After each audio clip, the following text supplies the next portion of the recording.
المنځه نه بعد یو ډیر مهم کار عمل هغه تعقیبات دي. اکثر خلک د توجه نه کوي، لمونځ وکړي فورا سجدهګاه چې نماز اوچت کړي پاڅېږي. او حتی روایتو کې شته چې داسې لمونځ پروردګار عالم ځینې وخت کې انسان په مخ ورولي، یعنی نیت نه قبلوي. ته لمونځ وکړي خدای ته سوال دعا نه وکړي. تعقیباتو ته توجه ضروري ده. تعقیبات مستحباتو نه دي. دعا سړی وایي، تلاوت قرآن وکړي، نور کارونه. خو کم از کم تعقیبات همدا دي چې انسان د درې وارې الله اکبر الله اکبر الله اکبر څه دا تعقیباتو کې حساب دي. هغه نه بعد انسان د ورمنې زهرا سلام الله علیها تسبیح دي چې 34 وارې الله اکبر او 33 وارې الحمدلله، 33 وارې سبحان الله.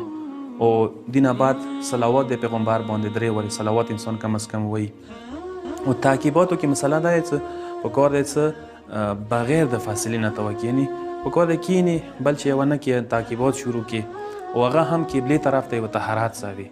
او خصوصا قرآن تلاوت او دعاوانې سره غلي دي. او هر المنځه نه بعد خپله دعا ده، سبع المنځه خپله ده، ظهر و عصر خپله ده، ماښام ماسخوتن خپله ده. پروردګار عالم د موږ ته توفیق راکړي چې المنځه سم تعقیبات هم د المنځه کوو تا داسې دعاوانې د انسان قبولې وګرځېږي. ویلې المنځه نه بعد د دعا قبلول استجابات ټیم وي. والسلام علیکم ورحمة الله وبرکاته.